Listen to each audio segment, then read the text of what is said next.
What's up, crew? Excited that you're here today because I have something exciting that I want to share with you. And it's something that I think that if you can implement, has the power to change your site, your email, your social, because most of us focus on the wrong thing.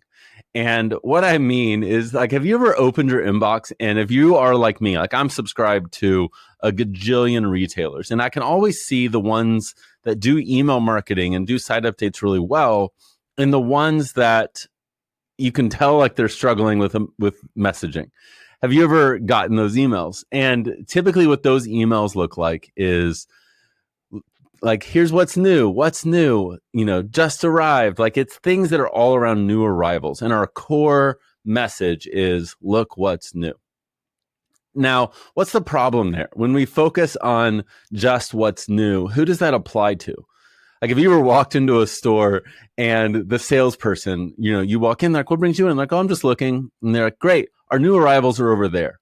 Now, if you've never been to that store, does that matter? Like, does it really matter that there's some new things over there? Because for you, that entire store is new.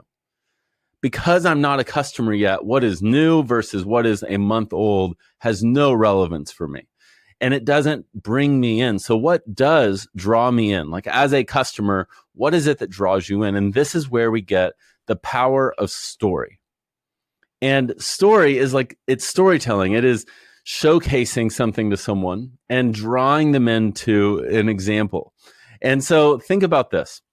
Like, I'm in Texas, and right now it's the middle of August, and temperatures are over 100 degrees every single day, and it's humid. So you walk outside, like from the walk to my garage, from the walk from my back door to my truck, I am already sweaty, purely just like that's 5 seconds. And I am already sweating from that little bitty walk.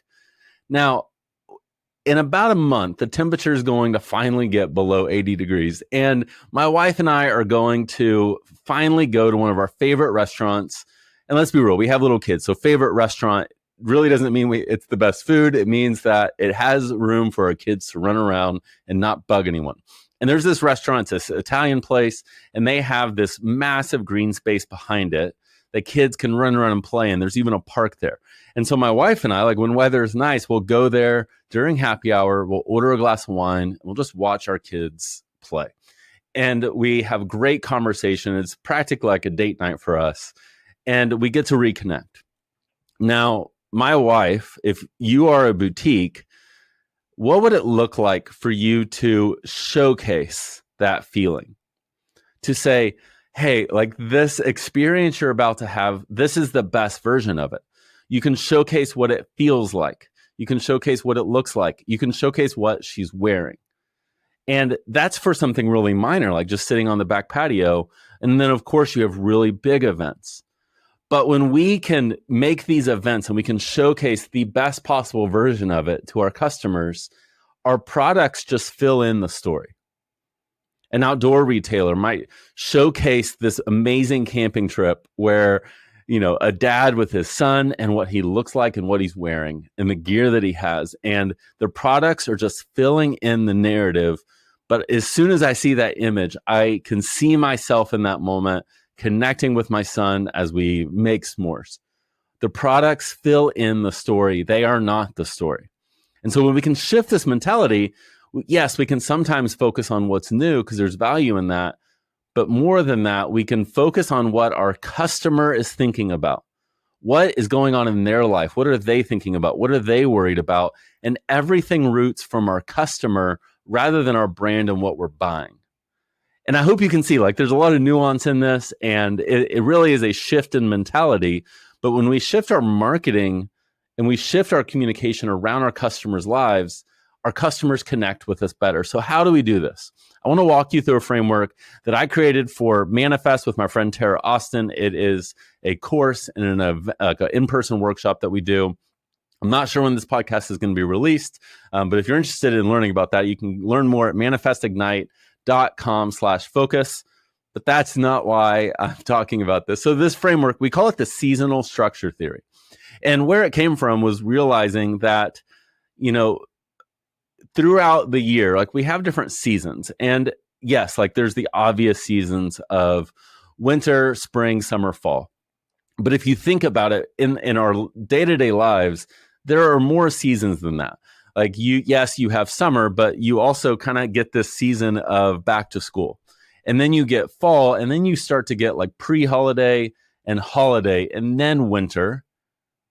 And it keeps going. And these seasons look different for everyone because it's based on the seasons of your customers' lives.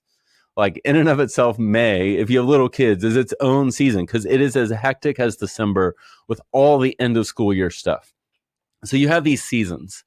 Well, underneath that, what we want to do is identify two kinds of events, and you're going to have a lot of them. You have first major events. These are significant events in your customers' lives, and they can be obvious ones like July 4th, Labor Day, kids going back to school, and it can also be big moments that, generally speaking, all of your customers resonate with. This could be vacations. This can be Friday night, like football games. If that's something like, if your customer is the parent of high school kids, like that is a part of their life, or game day, or you name it. And then underneath that, you have what we call minor events. And minor events are what could be better called moments. Sitting on the back patio with a glass of wine, girls' night, maybe a date night. A date night could be a major event or a minor event. It really depends on your customer. Do they shop for that, or do they just have a wardrobe and pull from it? What does that look like for your perfect customer? So we get these major events and these minor events. Well, here's what's cool is, instead of having a product, you get in a green dress and you launch it on your Tuesday night launch. And then if you think about it, at that point, we're done. Our post is around how cute this dress is, how you feel in it, how much you love it. And then it's done. The content we can produce from that dress is done.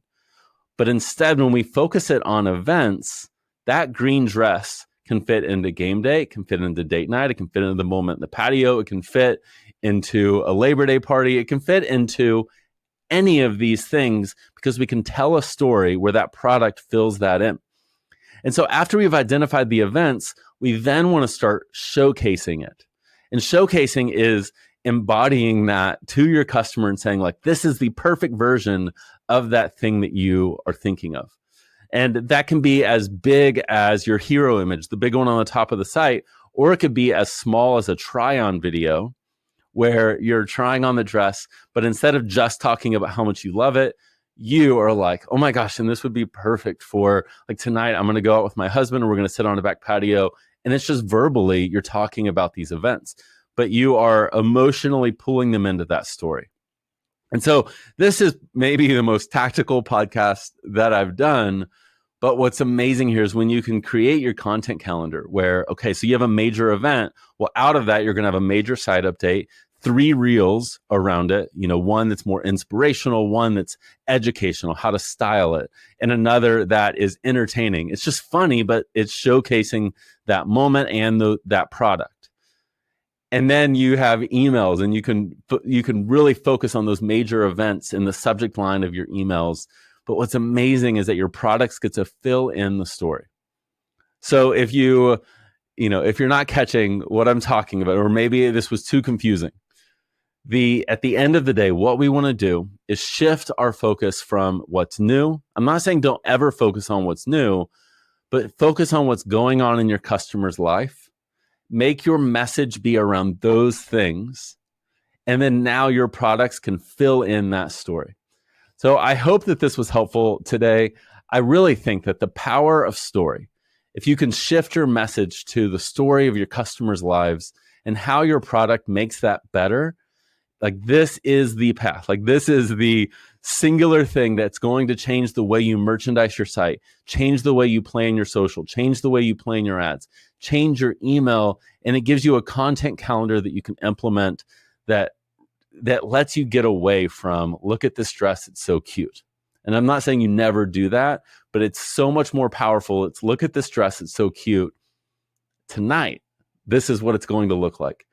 And your customer gets drawn into that story. So I hope this was valuable for you. what I would love to know is if you implement it. Shoot me a DM at Retail Josh. I would love to hear from you.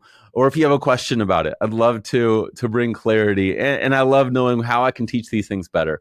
If you did enjoy this, do me a favor, subscribe to the podcast and leave a review. That helps us connect with more retailers, as our biggest goal is to make an impact in the retail community. So grateful that you're here. Can't wait to see you next week.